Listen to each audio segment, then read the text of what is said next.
For the German female POWs marched into a Texas prison camp, the stories they were told were simple. The enemy is cruel, captivity is shame. A 2-year-old signals helper named Liesl braced for humiliation as the shower room door clanked shut. She expected a blow, a curse, anything but the square of soap pressed into her palm by a quiet American matron. For the first time in a year, she smelled real soap. Steam rose and washed away the dirt, but it couldn't wash away the propaganda she carried. The Americans posted rules on the wall that promised male and medical care. They offered dignity when she had been trained to expect disgrace. But there was one rule they didn't write down, a truth hidden in the silence between roll calls. Mercy from a stranger is a simple thing to accept, until you receive a letter stamped undeliverable. How do you make sense of an enemy who gives you soap to clean your skin, while their bombs are turning your home to ash? Please share your city and local time in the comments. We want to see how far these stories travel. If truth and mercy matter, subscribe to keep these memories alive. In the dry August heat of 1944, a line of German women walked from a train into a strange new world called Segoville, Texas. They were not soldiers in the way men were soldiers. They were signals, helpers, nurses, and administrative workers who had been swept up in the retreat from France.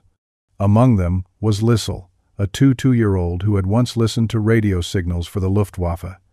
Now, all she heard was the rhythmic crunch of boots on gravel and the pounding of her own heart. For months, she had been fed a steady diet of fear. The Americans, she was told, were monsters. Captivity was a shame worse than death, and the enemy did not spare women. Her hands trembled inside the pockets of her thin coat as they were marched into a tiled bathhouse that smelled of bleach. She looked at the stark walls, the metal shower heads, and braced for the humiliation that she knew was coming. An American matron, a middle-aged woman in a plain khaki dress, moved down the line. Her face was stern but tired. When she reached Liesl, the woman did not shove her or shout. Instead, she pressed a small, hard square into Liesl's palm. It was soap. The matron's voice was flat, but not unkind. "Take your time," she said, and made a point of looking away, offering a small island of privacy in the open room. Liesl stared at the soap as if it were a strange artifact from another planet. The shower valves clanked open. She flinched, but the water was warm. Steam began to rise, fogging the tiles. As dirt and grime sluiced away, the sharp, clean scent of the soap filled the air, a smell Liesl hadn't known since the winter of 1943.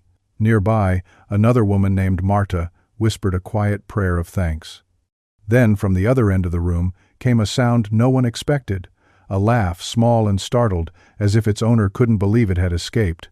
After the shower, clean and wrapped in coarse towels, the women were led into another room for processing. There was more delousing, and then each was issued a simple work dress and given a bunk assignment. On a large board on the wall, someone had posted a list of camp rules and rights. The words were written in English, with the German translation neatly printed beside each line. Mail was allowed, though it would be censored. Religious services were optional. Medical call was at 7 in the morning. Work in the camp laundry or fields would be paid in chits, which could be used at a canteen open on Saturdays. As Liesl read the words, a chaplain walked past and gave a polite nod. A nurse knelt to check a bandage on another woman's ankle. Liesl's world, built on the certainty of enemy cruelty, began to wobble. The story she had carried all the way from the French coast did not fit in this quiet, orderly room. These women were a rarity. By late 1944, the United States held hundreds of thousands of German prisoners of war, but nearly all were men. The women were a small, scattered collection held in special camps run by the Department of Justice, like the one in Segoville or another at Crystal City. America, like Germany, had signed the 1929 Geneva Convention, an international agreement that laid out rules for the humane treatment of captives. The standards for prisoners, decent food rations, medical care, the right to send and receive mail, were often extended to the civilian internees as well. The rules on the wall were not an act of random kindness, they were a matter of policy. But for a woman who had expected a cage, a neatly typed list of rights felt like a miracle. Later that day, there was a mail call. a guard informed Liesel that her first letter home to her mother in Bremen would be read by censors and might take weeks, even months, to arrive. She accepted the news with a nod. She was alive. She was clean. She could wait.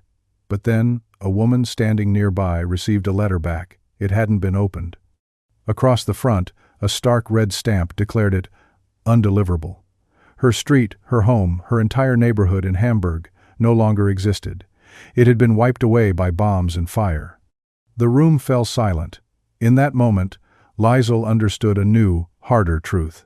The mercy in this camp was real enough to feel. It was the weight of a bar of soap, the warmth of clean water, the promise of a letter. But it had limits. It could not cross the ocean. It could not stop the war. It could not save a house from burning. The story she was raised on, the one about the monstrous enemy, had cracked open. But now, a far more terrifying question took its place. What if the enemy was kind, but home was gone forever? As autumn settled over Texas, the shock of arrival gave way to a quiet, predictable routine. Mornings began with a roll call, the names of the women read out in a calm, even voice by Sergeant Clary, a guard with tired eyes who walked the fence line with a slow, patient stride. From there, they went to their work details. Liesel was assigned to the laundry, where the scent of soap was a constant, reassuring presence. Others worked in the vast kitchen, or were contracted to tend crops in the fields just beyond the wire fence. For their labor, they were not paid in cash, but in chits, small slips of paper that served as currency inside the camp. On Saturdays, the canteen opened, and with their chits, they could buy small treasures, stationery, a comb, or a precious tin of peaches. Liesel and Marta made a ritual of it. Every Sunday, they would find a quiet spot and share a tin of peaches, the sweet syrup, a sacrament that reminded them of a world before the war. Dignity, Liesel learned, was not a grand gesture. It was the softness of a fresh bandage from the infirmary, where a gruff army medic replaced a woman's dressing and gruffly told her to keep it clean. It was being called by your name, not a number. It was the optional Sunday service, where a volunteer pastor offered a simple sermon, and the women's voices, singing low and tentative, found a fragile harmony. By October 1944, Liesel had claimed a bunk near a window, and every Thursday, without fail, she wrote a letter home. The quiet decency of the camp did not convince everyone. In the long evenings in the dorm, arguments would simmer. One woman, her face tight with suspicion, insisted the good food was a trick, designed to weaken them in some unknown way. But another would simply say, "Hunger does not lie." The rules posted on the board remained their anchor. A new notice announced an upcoming inspection from the Red Cross, a reminder that they were not completely forgotten. Another sternly warned that any escape attempt would result in the loss of canteen privileges for everyone. The Geneva Convention provided the words on the paper, but Liesel saw that it was the people who gave those words meaning. It was Miss Hargrove, the matron who had given her that first bar of soap, making her rounds with a firm but fair hand. It was Sergeant Clary, who ignored petty squabbles but whose eyes missed nothing. They were guards, the enemy, but they were also just people doing a job, and they did it with a quiet respect that slowly chipped away at the wall of fear Liesel had built around her heart. As winter approached, a small miracle arrived in a box of donations from the chaplain. It was a harmonica. At first, no one dared to touch it. It sat on a shelf, a silent, gleaming object. Then one Sunday, a woman picked it up and blew a few clumsy, wheezing notes. Someone giggled. She tried again, and a simple, hesitant melody filled the room. Soon a real tune emerged, a folk song they all knew, and then came the sound of real laughter, the kind that startles the body, a deep, surprising joy that had been buried for months. It was a sound that said, "We are still here, we are still human." That night, Liesel wrote to her mother. Her letter was simple and plain, with none of the carefully coded language she usually used. "I am alive," she wrote. "I had a shower. Someone gave me soap. It is not as we were told." Trust, fragile as a whisper, was beginning to take root. But just as hope began to feel solid, the war reached across the ocean and tore a hole in their small, protected world. In December, a stateside newspaper made its way into the camp. The headlines spoke of a massive, bloody battle raging in the Ardennes forest. That day, Sergeant Clary did not walk his usual steady path along the fence. He stood in one spot for a long time, holding the wire, staring at nothing. Word spread quietly through the dorms. His younger brother was there, and he was missing. Suddenly, the man with the keys and the rifle was just a man, sick with worry for his family. For the first time, Liesel and the others felt a sting of anger, not at their captors, but at the war itself, a cruel, senseless machine that hurt everyone. That afternoon, a notice went up in the canteen. Due to supply reasons, the value of their chits was being cut in half. The peaches would now be a rare luxury. Mercy, it turned out, could be rationed. The year turned, and 1945 brought with it a cascade of changes that left the women feeling adrift in a sea of uncertainty. The news from Europe was a confusing torrent of victories and losses, advances and retreats. Then, on May 8th, the war in Europe was over. The camp erupted in a riot of sound. From beyond the fence came the triumphant blast of car horns and the cheers of the townspeople. The American guards smiled, shook hands, and some even wept with relief. But for the German women standing at the wire, the moment was hollow. They watched the celebration in stunned silence. Victory for the Americans meant defeat for them. It meant their world had been irrevocably broken, and they did not know what, if anything, was left of home. The end of the war did not mean freedom. The rules of the camp shifted, becoming less predictable. Work details were expanded one week and cut back the next. The word repatriation hung in the air, a tantalizing promise that would appear in rumors and then vanish again for weeks at a time. Mail, which had become their lifeline, grew erratic. Censorship, which had eased in the final months of the war, suddenly tightened again, then relaxed, leaving them unsure of what they could safely say. The clear lines of their routine dissolved into a confusing fog. In June, Liesel finally received a reply to the countless letters she had sent to Bremen. It was a single thin sheet of paper, the handwriting shaky and unfamiliar. It was from her aunt. The note was only 2 sentences long. "Your mother alive, house gone, come if you can."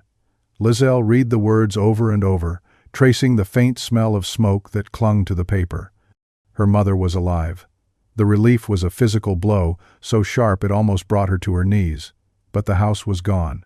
The simple, brutal finality of it left no room for hope. There was no home to return to, only a person in a ruined city. The kindness she had found in the camp suddenly felt like a strange, painful irony. Late that summer, a worker from the Red Cross came to inspect the dorms. She was a methodical woman with a clipboard, noting the overcrowding and making promises of more soap and sanitary supplies. A few weeks earlier, the news would have brought cheers. Now, the women just nodded and fell quiet. What good was a bar of soap when your entire life had been washed away? That night, Liesel caught her reflection in the dark glass of the window. Her face was fuller now, her cheekbones less stark. There was a softness returning to her hair. The person looking back at her was healthy, cared for. How could that be?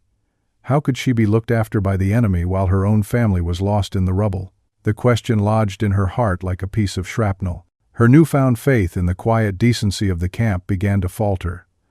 Perhaps it wasn't mercy at all, but simply policy. A set of rules followed by tired men and women who were just doing their jobs. Was the shower, the soap, the harmonica tune nothing more than a brief accidental blip of humanity in a world consumed by hatred? The thought terrified her more than the propaganda ever had. Rumors began to circulate, whispers carried from new arrivals, that women who had worked for the German government were being treated with suspicion and scorn back home. They were being branded as collaborators, tainted by their time in captivity. No one wanted to hear their stories. Then, an American warder, a man who had often joked with the women and tapped his foot to the harmonica music, was killed in a car accident while off duty. His absence was a sudden, gaping hole in the fabric of their days. The familiar sight of him walking his post was gone, replaced by an empty stretch of fence that felt heavy with silence. One evening, the hot water heater in the bathhouse broke. The women stood shivering in a line, expecting to be sent back to their bunks, unwashed. but Miss Hargrove appeared, her face set in its usual no-nonsense expression. She calmly explained the situation, and then began setting out basins of cold water. There weren't enough supplies to go around. She handed a sliver of soap and 2 towels to a group of 3 women. "We'll make do," she said with a shrug, her tone leaving no room for complaint. Liesel watched as the women began to share without a word of argument. Marta, her hands already chapped from the laundry, took one of the towels and carefully wrung it out for Liesel. In that small, selfless gesture, something inside Liesel shifted. She finally understood. Mercy wasn't the hot water or the plentiful soap. That was just policy, a fortunate accident of war. True mercy was this: the quiet, unquestioning act of sharing what little you had. It was the choice to be human when it would be easier not to. A few weeks later, the repatriation orders were finally posted. They would be going home in January 1946. Relief washed over Liesel, quickly followed by a cold wave of fear. She was going home, but what kind of welcome was waiting in a place where letters went missing and entire streets had no names? The journey home was a reverse image of the one that had brought her to America. A bus ride across flat Texas land, a long train trip to a port on the coast, and then a troopship sailing east, back across the Atlantic. In March of 1946, Liesel stood on the deck and watched the gray shore of Germany emerge from the mist. The port was a skeleton of twisted cranes and shattered buildings. On the dock, she and the other women were herded into a processing depot, another place of long lines and tired officials. At a wooden table, a clerk with a weary face asked for her name and wartime affiliation. "Signals helper," Liesel said. The clerk's eyebrow rose, and he shared a look with the man beside him, who muttered a single word just loud enough for her to hear. "Amerika Frau." American woman. It was not a compliment. It was an accusation. Outside, in another line for ration cards, she saw a woman who had been at Segoville quickly hide her American camp identification card deep in the pocket of her coat. The shock she had felt in the Texas bathhouse returned, but this time it came from her own people. She found her aunt living in a damp cellar room, the only part of their building still standing. The air was thick with the smell of coal smoke and boiled cabbage.